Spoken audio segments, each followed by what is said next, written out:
আসসালামু আলাইকুম। সংবাদে আপনাদের সবাইকে স্বাগতম জানাচ্ছি। আমি তানভীর হাসান। শুরুতেই সংবাদ শিরোনাম। ট্রাম্পের সঙ্গে আন্তরিক কথোপকথন হয়েছে। মাদুরো সামরিক নিয়ন্ত্রণের ছদ্মবেশে 2024 সালের পাকিস্তানের নির্বাচন মার্কিন কংগ্রেসের উদ্বেগ। ক্যালিফোর্নিয়ায় প্রশিক্ষণ চলাকালে F-16C যুদ্ধবিমান বিধ্বস্ত। ট্রাম্পের সঙ্গে আন্তরিক কথোপকথন হয়েছে। মাদুরো মার্কিন প্রেসিডেন্ট ডোনাল্ড ট্রাম্পের পর এবার ওয়াশিংটন ও কারাকাসের মধ্যে হওয়া ফোনালাপের কথা নিশ্চিত করলেন ভেনেজুয়েলার president Nicolas Maduro. President Donald ট্রাম্পের সঙ্গে 10 দিন আগেই কথা হয় মাদুরোর। ভেনেজুয়েলার রাষ্ট্রীয় টেলিভিশনে দেওয়া এক সাক্ষাৎকারে তিনি এই কথা জানান। মাদুরো জানান, তাদের কথোপকথন আন্তরিকতার সঙ্গেই হয়েছে। এ সময় সংকট নিরসনে সরাসরি আলোচনা হয় বলেও জানান তিনি। ক্যারিবিয়ান সাগরে উত্তেজনা থামাতে এই আলোচনা কূটনৈতিক প্রক্রিয়ার সম্ভাব্য শুরু হিসেবে দেখছেন বিশ্লেষকরা। অন্যদিকে ট্রাম্পও ফোনালাপের বিষয়টি স্বীকার করেছেন, তবে এড়িয়ে গেছেন বিশদ বিবরণ। হোয়াইট হাউসও এ বিষয়ে বিস্তারিত কোনো তথ্য প্রকাশ করেনি। সামরিক নিয়ন্ত্রণের ছদ্মবেশে 2024 সালের পাকিস্তানের নির্বাচন মার্কিন কংগ্রেসের উদ্বেগ। 42 জন প্রভাবশালী মার্কিন আইন প্রণেতা পাকিস্তানের বিরুদ্ধে আন্তর্জাতিক দমনপীড়ন এবং মানবাধিকারের ক্রমবর্ধমান লঙ্ঘনকে কেন্দ্র করে পররাষ্ট্রমন্ত্রী মার্কো রুবিওকে চিঠি লিখেছেন।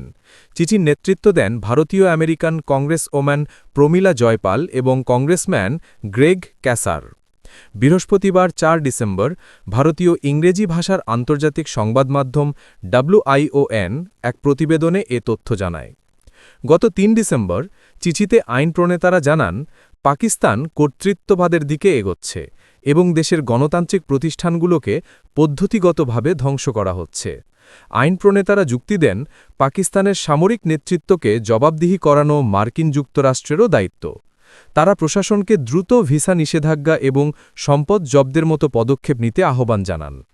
এছাড়া চিঠিকে উল্লেখ করা হয়েছে, পাকিস্তানের অনুসন্ধানী সাংবাদিক আহমেদ নুরানি সামরিক দুর্নীতির প্রতিবেদন প্রকাশের পর ইসলামাবাদে অপহরণ এবং মারধরের শিকার হন।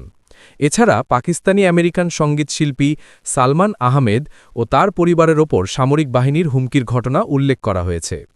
এছাড়া সঙ্গীতশিল্পী সালমান আহমেদের শ্যালককেও অপহরণ করে বিনা অভিযোগে আটক করা হয়েছিল, যা যুক্তরাষ্ট্রের পররাষ্ট্র দপ্তর ও FBI-এর হস্তক্ষেপে সমাধান হয়।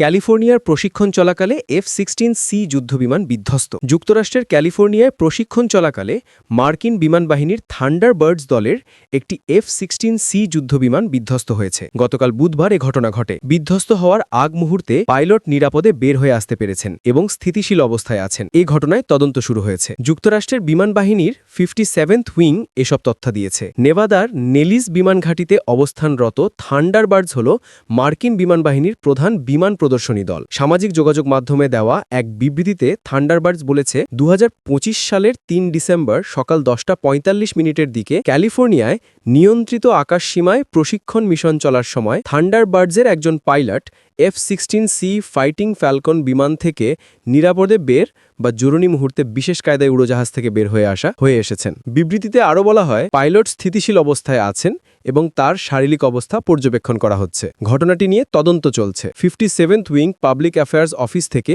এই সংক্রান্ত আরও তথ্য প্রকাশ করা হবে। স্যান বার্নার্ডিনো কাউন্টির ফায়ার সার্ভিস বিভাগের কর্মকর্তারা সামাজিক যোগাযোগ মাধ্যম X-এ দেওয়া পোস্টে বলেছেন, স্যান বার্নার্ডিনো ইনিও কাউন্টির সীমারেখার কাছে একটি বিমান জরুরি অবস্থার মধ্যে পড়েছে এমন খবর পাওয়ার পর স্থানীয় সময় বেলা 11:10 দিকে বিভিন্ন ইউনিট ঘটনাস্থলের দিকে রওনা করে। ট্রোনা এলাকায় একটি শুষ্ক হ্রদে যুদ্ধবিমানটি বিধ্বস্ত হয়ে আগুন ধরে যায়। ফায়ার সার্ভিস কর্মীরা ঘটনাস্থলে পৌঁছে naval air weapon station China লেকের যৌথ কর্মীদের সঙ্গে যৌথভাবে আগুন নেভাতে সহযোগিতা করে। ওই যুদ্ধবিমানে পাইলট একাই ছিলেন।